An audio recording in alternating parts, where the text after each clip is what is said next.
Squadron. I have Major Jeff Day. Good morning, sir. Good morning. Thank you. How are you doing this morning? Awesome. Very well. Thank you for having us. And, of course, we also have the 374th Airlift Wing Commander, Col Douglas DeLaMater. Good morning, sir. How are you? I'm doing well, Kellen. This is a bittersweet day for me. I love coming over here and spending time, and I know that it's probably our last interview together here, broadcast. I know you're getting ready to PCS, and I'm going to be TDY for the next few weeks. I just want to say thank you for everything that you've done as the voice of Yokota. Which, really you become the voice of America for millions of people here on the Kanto Plain, and we are deeply grateful for the time that you spent with us. And while someone will rise in your stead, you will be missed. Let me just put that out there right now. So it's a bittersweet moment for me here today, and saying goodbye to you. Absolutely, sir. And, definitely bittersweet, and I can't tell you enough how grateful I am for this opportunity that I've been given. So thank you very much, sir. I appreciate the kind words. You're welcome, Roger that. But no, sir, today the actual focus of this show, it's a little bit different angle. It's slightly different for us. There are going to be some new gate access policies coming into effect in April. So, a lot of people have expressed some concerns, and that's what we're here to talk about today. Yeah, that's right. And I just wanted to say to begin with today, the radio show, thanks for listening. Thanks for dialing in for those of you that had concerns, and we've been advertising we were going to have this conversation for a while. Let me just say that we hear and we understand the concerns that are out there. We anticipated them, frankly, and many of the concerns, the very specific concerns that have been brought up, out there in the world of social media were things that we were very, very cognizant of and focused on during the decision-making process. I'd like to tell you that this decision was made, for three reasons. One, to ensure the safety of our airmen and their families here on the base. Two, to make sure that our mission is sustainable and secure. And three, to maximize the convenience that our defenders provide to the base community, being that they're the ones that man our gates and control our traffic. Those three things were considerations at all time and in that order. So to put this thing in context, I just want to make sure that everyone understands that we wouldn't be doing this if we didn't have to. It's not something that we want to do in any way, shape, or form. We knew it would be tough for people, certain demographics, certain activities require people to use certain gates, and some people will be disproportionately affected in their personal lives. We get that, and we've tried to come up with a fair policy based on all the data that we have, but again, with those three priorities in mind. And we've been looking at this for a long time. I just want to make sure that the community understands that our security forces, our defenders, since about June of last year, over 10 months now, have been working 14-hour shifts. That is an unsustainable ops tempo for those folks, especially in light of the nature of their work and the deadly force that they are authorized to employ and is always, it's ever present whenever they're operating. So we have to make sure that those folks are focused and rested and alert, so that our families, our children, our spouses, our community are never at risk. So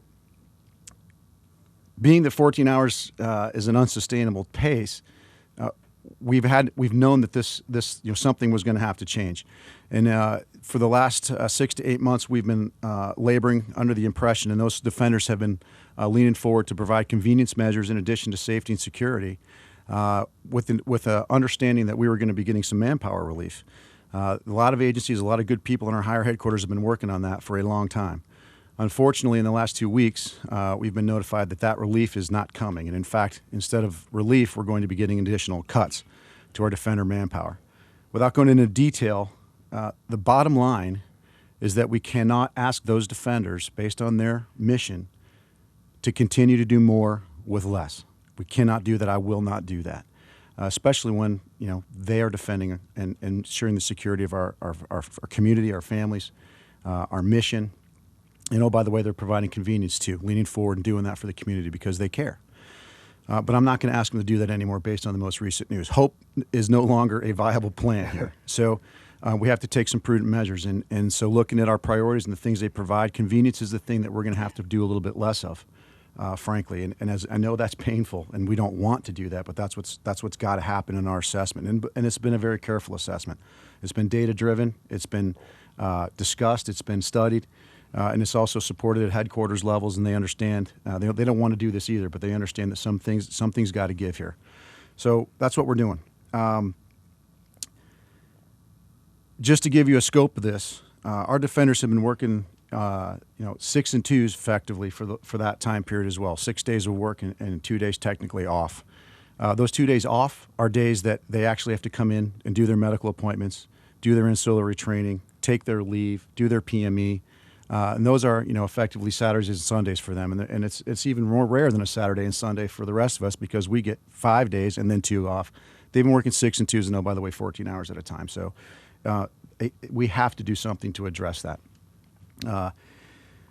These changes are intended to help make sure that career field and that very small number of airmen is sustainable.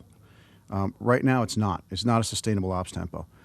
It allows them to maintain their professionalism, all the things we talked about earlier with respect to safety and mission. But it also gives them some increased flexibility because right now we have a very, very low deployed ops tempo, and they are maxed out as is.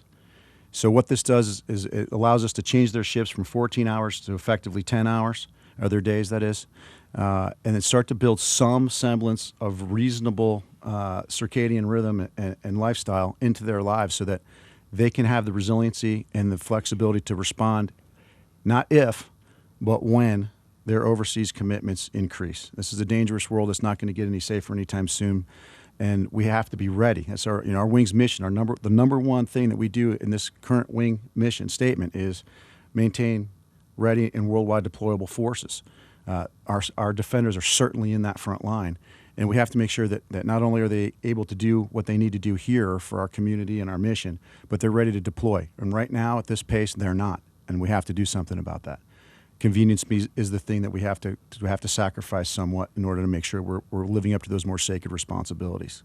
Absolutely, sir. And, you've taken this opportunity to actually reach out via social media, taking advantage of that. And you come on here frequently and answer questions via social media. And you've actually used this opportunity to answer some questions. We have some questions here that I'm going to ask you. And we'll get to as many of them as we can this morning. And also, Major Day, thank you for being here with us to help answer some of these, difficult questions at this time. So I'm going to go get to the first one. Is there any plan if an emergency transport is needed from Yokota to an off-base hospital out of the East Gate between the hours of 10 p.m. and 6 a.m.? Absolutely, and that was one of our first concerns. And I'd just like to point out that in this case, all the gates, frankly, but the East Gate in particular, since that seems to be the concern with emergency response because of its proximity to the clinic, it's not like we're putting a wall of stone there. That gate in an emergency situation can be opened in a matter of seconds. Vice minutes. That response time is practiced, it's planned, the communication processes are in place, and we already can do that. That is certainly something that's been thought out and is not going to impact the safety of the base in any way, shape, or form, or the operations of the clinic. Jeff, you have anything specific on that? Correct. Yes, sir. We worked that process out, talking with Med Group Commander, also different squadron commanders, making sure we have a good process out between the UCC and BDOC. Instantaneous notifications, have patrols out there in the area already, so they'll be able to respond, open up the gate, get people through. A lot of questions on this we've seen from, not just off-base patient transfer, but people having to come on if there's an emergency, blood transfers, stuff like that. Everything, we're taking that into account, and Med Group was one of the first people that we actually talked to before we even came up with this plan to close the gate. Absolutely.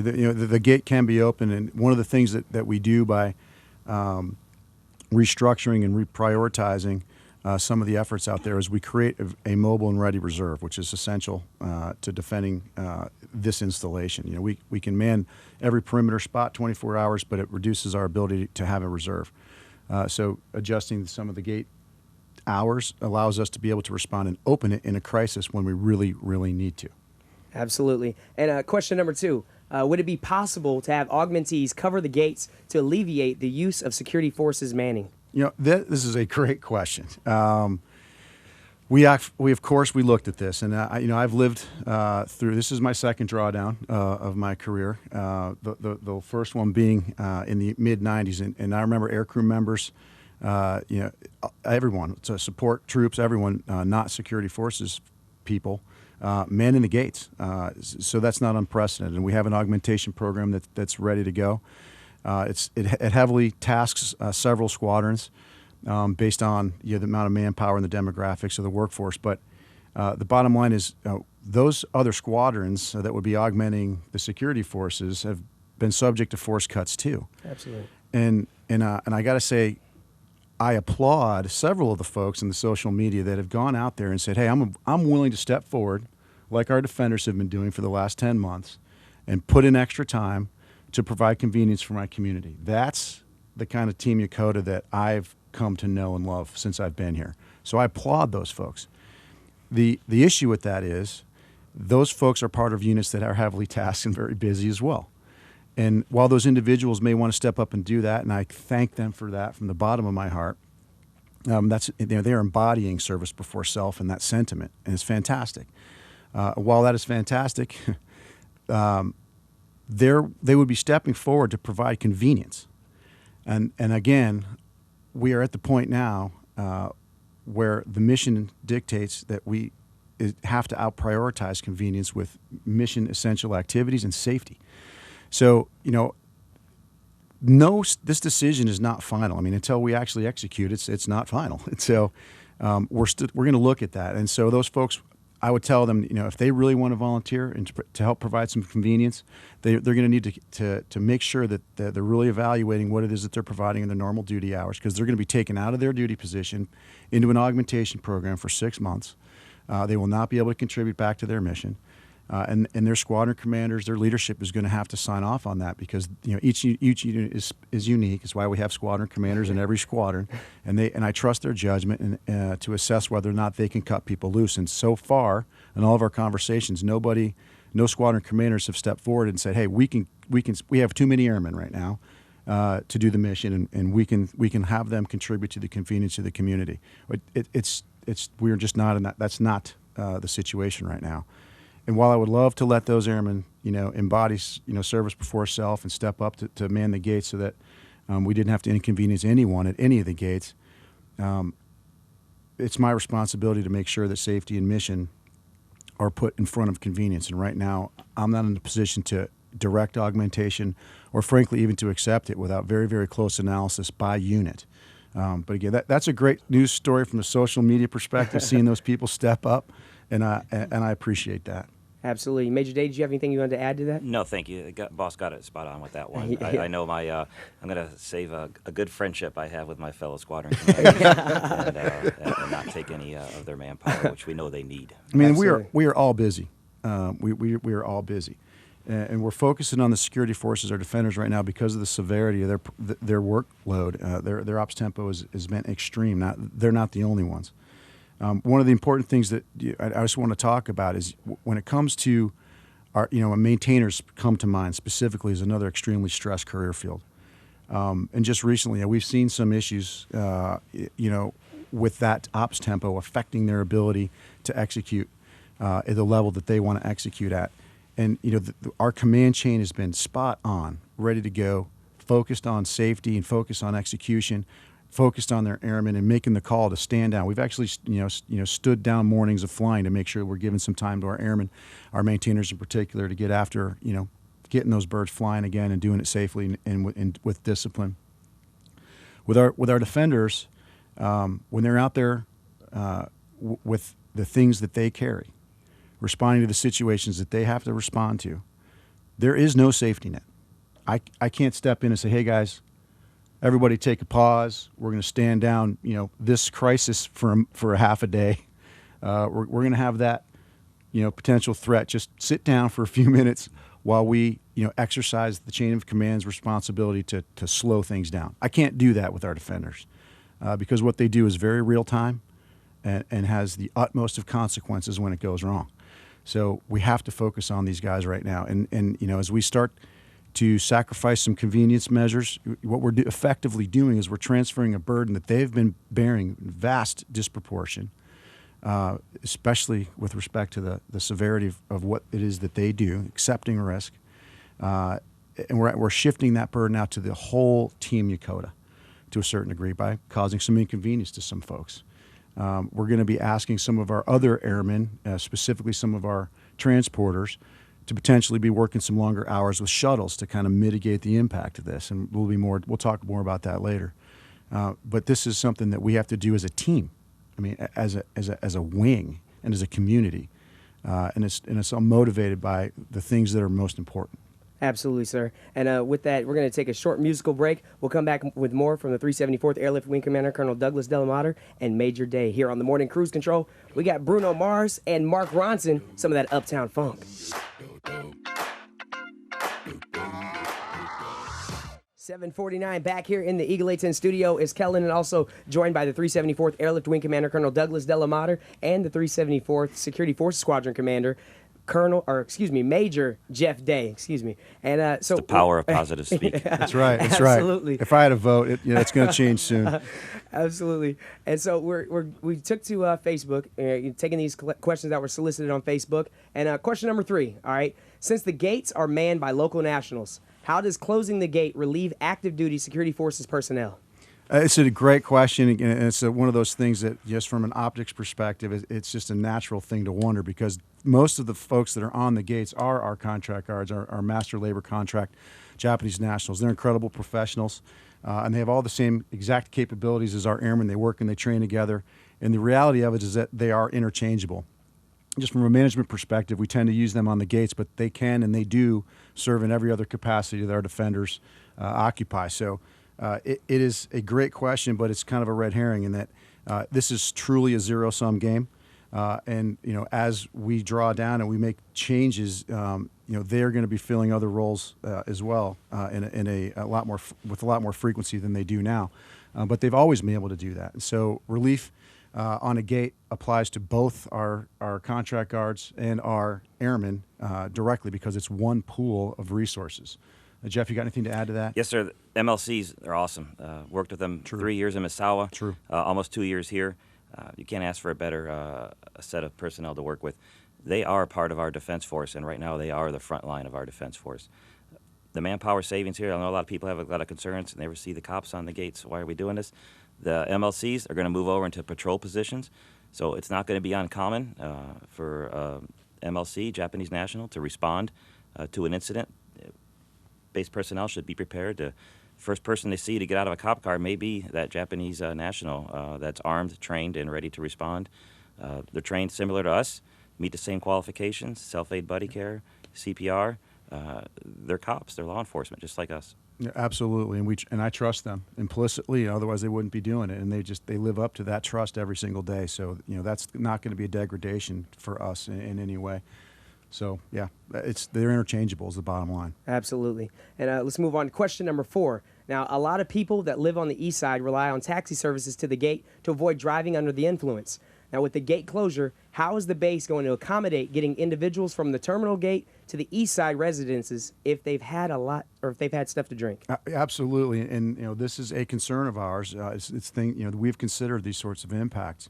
Let me say the first thing is, whenever you're choosing to drink, you need to make sure that everybody that you are with, including yourself, is drinking responsibly.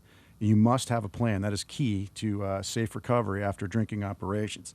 And so, inconvenience that we may be suffering as a base for the right reasons is not a justification for DUI or irresponsible drinking behavior. So I just throw that out there first. But specifically with respect to the taxi cab question, it's just another red herring that there already is a taxi service that operates on the base. Akikawa Katsu, they have signs over at the YCC. They've been there for a while. Their number is 0120741158. But in addition, and I alluded to this earlier, this is going to impact not our crowd that's going outside to socialize and perhaps indulge in an adult beverage, but it's going to affect our airmen. We have a lot of airmen that work on the east side, in the clinic, in the RAPCON, and several of our important maintenance facilities. Our defenders themselves have a station on the east side, and that's a very important point we'll talk about later. And so we're going to be looking at the way in the times that the base shuttle operates. And as you know, the base shuttle operates for our airmen and for our mission, but it is space available for others. So, we're going to be looking at all that, and this is a comprehensive kind of approach to managing and trying to preserve as much convenience as we can for our community. That's very, very much a concern of ours. Major Day, anything? No, got it. Good to go. All right. And, okay, next question. Has keeping the east side gate open until after midnight on weekends been considered? Has keeping the west side and the east side gates open instead of the terminal gate been considered? Yeah, and the answer is obviously yes. We've been looking at this as it's a complicated puzzle, But the bottom line is the gates between the main base, namely the terminal gate, and the west side, the west gate, those actually constitute a security corridor and a response corridor because it's very much centered in the entire base community. There's only one way to get onto the west side, through that west gate. And if we were to close one of those gates to vehicular traffic, it would actually impose a real pediment to transit of our first responders, in particular, our security forces, and that's unacceptable in our view. Doing that on the west side is a safety concern, whereas a closure on the east side doesn't create that sort of impediment to safe operations and response just by nature of the geography of the base. So we cannot sustain a blockage for emergency services in the middle of our community when we don't have to do that, and we don't have to do that. Absolutely, sir. We have about 5 minutes left, but is there anything else that you want to go ahead and add at this time, sir? Well, I just want to wrap up. The changes, they're emotional to a lot of folks, and we understand that completely. We knew that would be the case. But our priorities demand that we take a look at this. We can't continue to do more with less. And we can't continue to hope for relief. We know that now. That the bottom kind of fell out on that, and so it's time that we step up to that challenge and address it on behalf of our defenders, but more importantly on behalf of our families, our children, our spouses, our community as a whole, and our mission. But if you look at the changes, just to summarize them for the community out there, the East Gate is going to be closing for 8 hours. Those hours have been carefully picked based on traffic counts and studies. A traffic count over there at the East Gate that's half or less, up to a third of the other gates during the times in question. The Fusa Gate is going to close for vehicles for the same 8-hour period. It's only going to close for 5 hours to pedestrians. And the reason there's a 3-hour difference between vehicles and pedestrians at the Fusa Gate is simply because our unaccompanied airmen live in our dormitories closest to the Fusa Gate. That community is served by that Fusa Gate in the very, very close, the closest large metropolitan area to a gate that we have in our perimeter. 3 train stations, restaurants, other sundries, institutions, and establishments that, frankly, cutting them off is disproportionately an unfair burden to our unaccompanied airmen that live in those dorms. And I can't change the location of the dorms or of Fusa, frankly, in those establishments. So that's why there's a 3-hour difference between vehicles and pedestrian traffic at the Fusa Gate, is to accommodate those airmen, those unaccompanied airmen in the dorms. The terminal gate is going to have no change for the reasons we already discussed. It constitutes half of the safety corridor that links the main base to west, which is the preponderance of the base population. And closing that would represent a real degradation to emergency response. That what does not happen when you close an east gate for 8 hours of the evening. And the west gate, there's no change, and that's really simple. It's because it's the only access point to that. I don't think anybody would be very psyched if we locked that population in for any period of time. We just can't do that. So if I can just wrap this thing up, the rationale behind this is very well thought out. In other mission areas, I emphasize this as well. We cannot continue to do more with less.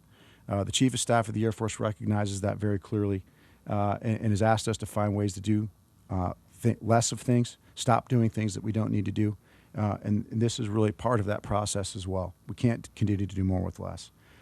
Now that hope for relief has been removed, hope is not a viable plan anymore for our defenders, and we have to take action now. So in the bottom line, we have to sacrifice some convenience measures, and it's unfortunate, but we have to do that to ensure that we can keep our families and children safe and maintain the minimum security for our mission that we must do as a matter of our duty to our country and defending our nation. So thanks for your time. The last thing I'll say is this is for the foreseeable future, this change, this proposed change. It is not permanent. Nothing is permanent. And in accordance with our core value of excellence and continuous process improvement and innovation, we're going to continue to look at this. We're looking at technology fixes, which are not a panacea, but they're possible. We're looking at those hard. We're looking at additional overhiring of mannings of our contract guards, and we're getting after that as well. And so, we hope to change this back to the way it was, soon. But I can't tell you when that's going to be, and I can't tell you for certainty that it's going to happen. But rest assured, we are working at that hard. Absolutely, sir. And Major Day, anything? Yes, and my secretary will probably cringe when I say this, but call me. Seriously, 225-7498. Facebook is a great method to push out information and make awareness, but you're not going to find answers there immediately or the answers you're looking for. So please don't be frustrated. Just call us. We'll talk. And we've done that with a few people, and it's enlightened awareness and getting people to understand the whole context of really what's going on here, big picture-wise. Yeah, we'll continue to communicate, Kellen, and thanks for having us today. This is a great venue to do it. Not a problem. And I got to say, I commend you for coming on and tackling this, head on. You didn't sit there. People are sending these messages. It got kind of heated. I saw the little Facebook stuff, and you guys came on here today. You tackled those questions head on, and I think the Yokota community appreciates it. And on behalf of the Yokota community, I say thank you as well, Major Day and Colonel DeLaMater. And with this being our last show, it is it's a bittersweet type of thing. So I do appreciate it, sir, and it's been a pleasure having you on every Friday morning. It sure has. We'll miss you. And Cohen, I don't think you have a face for radio. Just for the record, right? Hey, you got a song choice for us over there, Dave? Well, we got to get to the AP radio news now. Okay, there you it's go. the top All right. of the hour. Hey, have a great one, Kellen.